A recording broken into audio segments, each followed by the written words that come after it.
Oye, la semana pasada, en un programa de televisión, Pamela Díaz, sí, Pamela Díaz la fiera, ¿verdad? Se mostró con su rostro un poquitito extraño. De hecho, le hicieron el comentario a algunos televidentes, sus propios compañeros de panel, y fíjate que resultó ser una parálisis facial. Lo que se conoce es que habría sido provocada por estrés, y eso que venía llegando de sus vacaciones, de su descanso. Bueno, queremos hablar un poco más en profundidad acerca de esto con una especialista, Valentina Bustos, neuróloga del Hospital Penco Lirquén, nos acompaña vía Zoom para hablar acerca de este tema. ¿Cómo estás? Bienvenida. Hola, muchas gracias por la invitación. Sí, gracias por estar acá para hablar sobre esto que, claro, causó mucha repercusión, mucha preocupación, pero que llama la atención para algunas personas que este tipo de situaciones que antes eran vinculadas a, no sé, algún derrame, algún problema en el cerebro, pueda estar gatillada por el estrés. O sea, el estrés está metido en todas partes. Para que nos cuentes un poquitito cómo fue o cómo se desarrolló el caso de Pamela Díaz, que entiendo que días antes también ya había presentado algunos síntomas. Lo que pasa es que ahí es importante hacer la distinción entre los distintos tipos de parálisis facial. Parálisis facial es la debilidad de los músculos de la cara que habitualmente comprometen un solo lado de la cara. Y esto puede ser de origen central, es decir, por una lesión en el cerebro, que habitualmente lo más frecuente es que sea un accidente vascular, pero puede ser también periférico y que esto es por el compromiso del nervio propiamente tal. Entonces, en el caso de la panelista, lo más probable es que su parálisis facial, por lo que estuve revisando, que la estudiaron con resonancia y todo, es que haya sido un problema del nervio periférico. Y este compromiso de nervio, la verdad es que no se sabe bien hasta ahora la causa. Se ha atribuido a posible infección viral o reactivación de ciertas infecciones virales que adquirimos nosotros más pequeños, por ejemplo el virus de varicela zoster. Pero no se ha relacionado propiamente tal al estrés. Obviamente el estrés lo que puede generar es estados de inmunosupresión, sobre todo cuando es un estrés mantenido, y ante esos estados de inmunosupresión es más fácil que se puedan reactivar este tipo de virus que quedan latentes en este caso en el nervio facial. Ah, perfecto. Entonces, el estrés sería como un gatillante, ¿cierto? O generaría las condiciones para que otras cosas que ya estaban en nuestro organismo despierten de alguna manera, ¿cierto? Y se provoque esta parálisis facial. Ahora preguntar entonces el estilo de vida o cuáles son los factores de riesgo más bien de que nos pudiera ocurrir una parálisis facial. Bueno, resulta que hasta el día de hoy todavía no está 100% establecida la causa de la parálisis facial. Como les mencionaba anteriormente, se ha atribuido a esta reactivación de ciertos virus que quedan latentes en el sistema nervioso central. Hay algunos factores de riesgo que también se han relacionado, como la hipertensión, la diabetes, el embarazo incluso, el IMC alto. Entonces, si bien no hay una forma de prevenir esto propiamente tal, es importante obviamente el buen control de los factores de riesgo cardiovascular que se han relacionado. En este caso la hipertensión, la diabetes.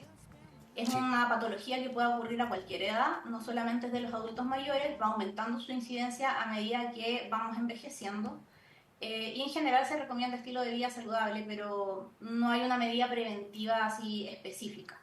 Doctora, lo que sí, a mí en lo particular me llamó la atención es cómo se tomó todo esto. Si bien es un programa de farándula, es un programa que ella también tiene su propio estilo, incluso decía que hace varios días venía con problemas de hablar, se le trababa la lengua y qué sé yo, y ahora estaba leyendo una mención y se había complicado mucho más, y que entiendo que desde la dirección le dijeron, oye, por favor sale, vamos a un recinto de salud porque puede ser grave.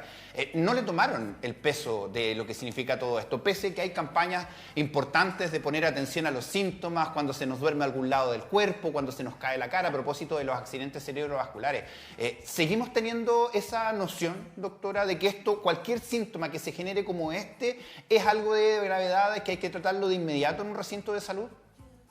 Sí, y es súper importante como tener, a nosotros igual nos pasa como neurólogos que de repente los pacientes consultan muy tarde, no le toman importancia a la pérdida de fuerza de un brazo, de una pierna, a síntomas sensitivos, a adormecimiento, esperan en la casa que se les pase solo y cuando ya llevan varios días y no se les pasa, ahí recién consultan. Es súper importante como el generar conciencia de la consulta precoz ante la pérdida de fuerza, pérdida de sensibilidad o alteraciones del lenguaje, que son los síntomas más frecuentes de accidente cerebrovascular. En el caso de la parálisis facial que sufrió la panelista, si bien esto no es un accidente cerebrovascular, sí lo ideal es iniciar terapia con corticoides de forma precoz. Y eso dentro de las primeras 48 horas desde que inician los síntomas. Por lo tanto, la idea es que la gente consulte en un servicio de urgencias, idealmente, lo antes posible. Ahora, Uno, para que se pueda examinar de forma correcta al paciente, determinar que no tenga otros síntomas de accidente cerebrovascular, y además porque si uno dice, bueno, no es un accidente vascular, es una parálisis facial periférica, que es lo que le ocurrió a ella, que si bien es un compromiso del nervio, no es un compromiso del cerebro, hay que dejar un tratamiento para que tenga una buena recuperación funcional, idealmente dentro de las primeras 48 horas. Ahora, ¿qué pasa si dejamos pasar más tiempo? Porque afortunadamente aquí hubo un equipo de trabajo, ¿verdad?, que alertó sobre esta situación y de alguna manera la obligaron un poco, ¿no? Ya, nos vamos a urgencias ahora porque tenemos que ver esta situación. ¿Qué hubiese ocurrido si esta situación se prolonga por más tiempo, no vuelve a trabajar, se queda en su casa, pasa una semana completa? Si es un accidente cerebrovascular, que es lo que uno tiene que diferenciar, obviamente ahí pueden haber complicaciones graves, los infartos se puede volver a infartar en el fondo, pueden sangrar y eso, bueno, es otra historia. Pero respecto a la parálisis facial que ella presenta, que es una parálisis facial periférica, habitualmente se recuperan de forma espontánea. Si uno no deja un tratamiento y el paciente lo pasa en la casa, habitualmente va a ir recuperando solo con el paso de las semanas. Pero el tratamiento con corticoides mejora porque disminuye la inflamación de este nervio y mejora la recuperación funcional. Porque si bien esto entre comillas es benigno, hay personas que pueden quedar con asimetría facial permanente y obviamente si bien eso no es algo de riesgo vital, sí es algo que genera bastante disconfort y malestar respecto al aspecto físico, a la percepción también de las otras personas.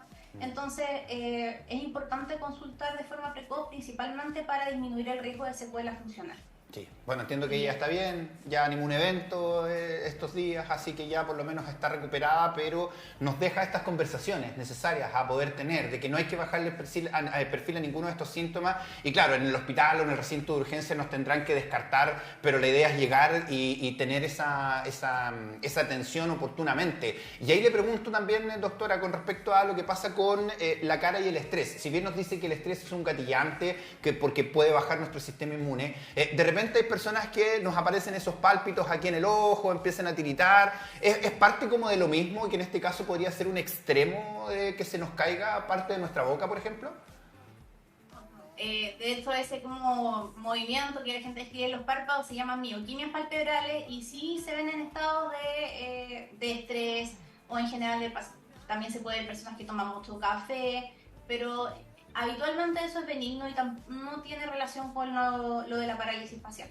Es bien frecuente eso de encontrar, yo creo que a todos hemos pasado por algún periodo en que tenemos estos temblores alrededor del ojo y generalmente están asociados a momentos de estrés o en que estamos consumiendo más cafeína, bebidas energéticas, ese tipo de cosas. Habitualmente eso es benigno y no se relaciona con la posibilidad de tener una parálisis facial. Bueno, sí, de hecho, en la vida universitaria me imagino también ocurre mucho, en la vida adulta es común escuchar, no, que me tirita el ojo. ¿Cómo estás esta semana? Me tirita el ojo. Yo creo que eso ya es muy decidido respecto de cómo estamos y hay que poner atención también y hacerse cargo, tratar de revertir un poquito esos niveles de estrés que, claro, parten así, pero podrían terminar en algo mucho más serio. Ahora, preguntar respecto de una creencia común, no sé si es mito o realidad, y aquí estamos para despejar esa duda.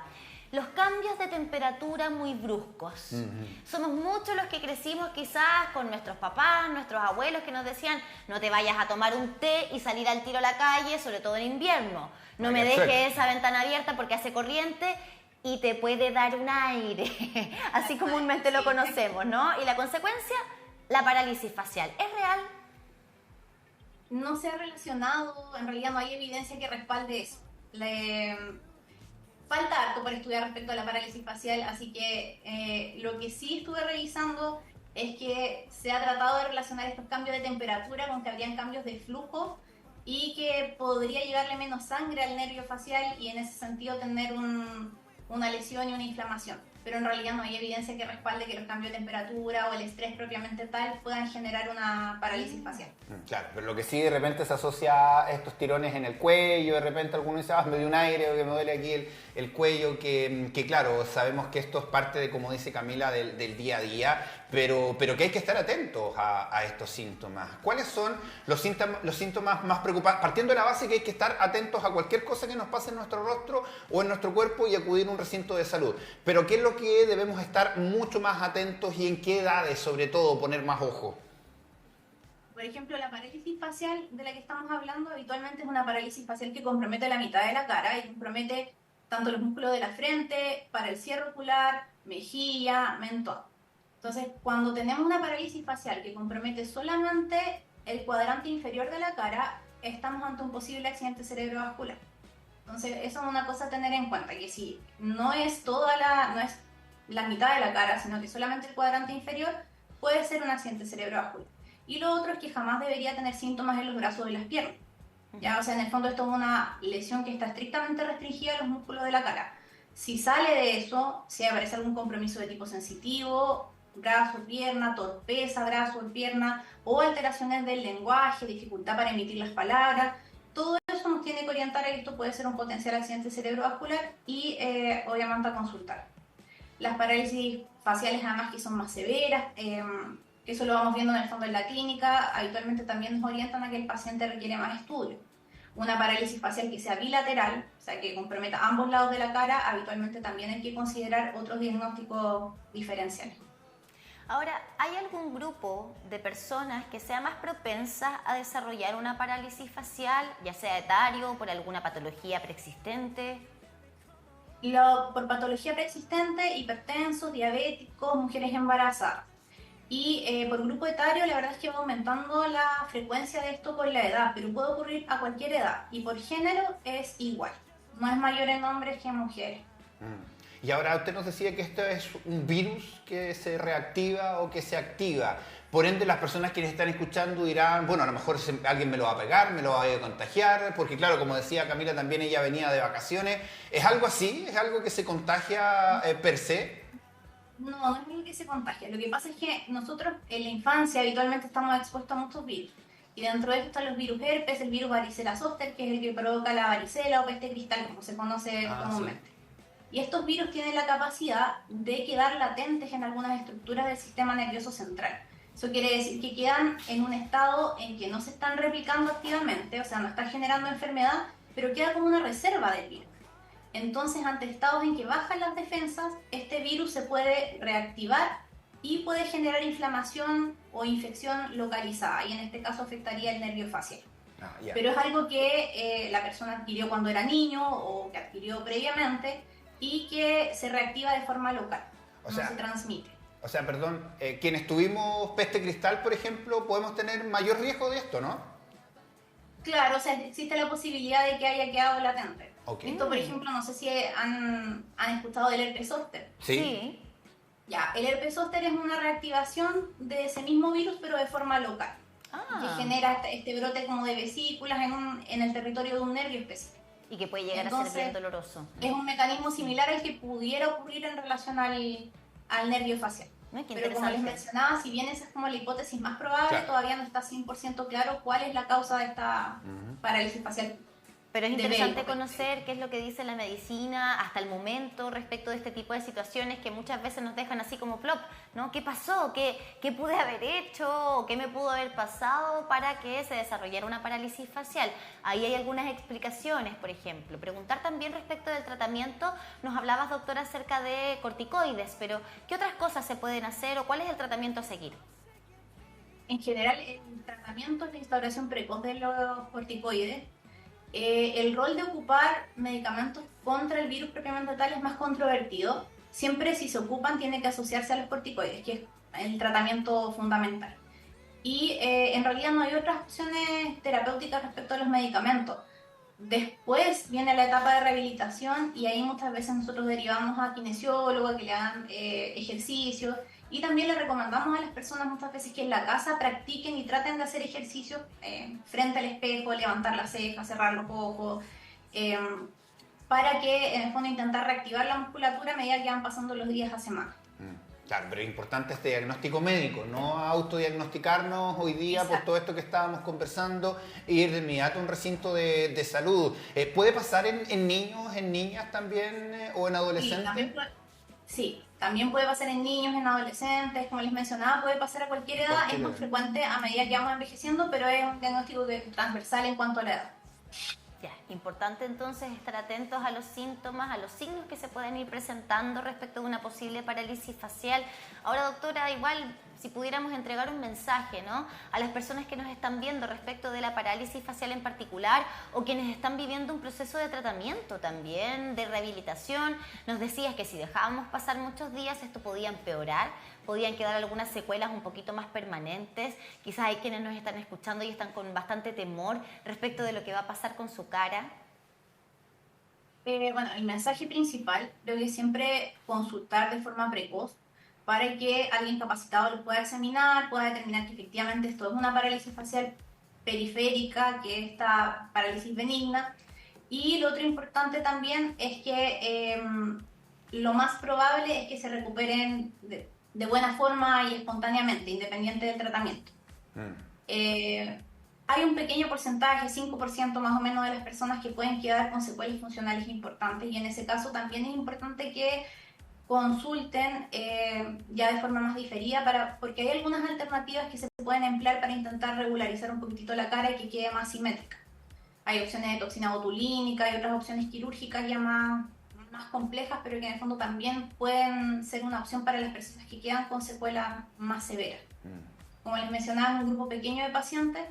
Para el resto, lo más probable es que se recuperen bien y con muy poca secuela desde el punto de vista estético y funcional. Claro, al parecer Pamela Díaz fue de ese porcentaje de que se ha recuperado bien. Doctora Valentina Bustos, neuróloga del Hospital Penco Lirquén, conversando con nosotros acerca de esta parálisis facial que no es por estrés, sino que por un virus que se reactiva y que está en estudio, pero que es lo más probable. Gracias, doctora. Muchas gracias.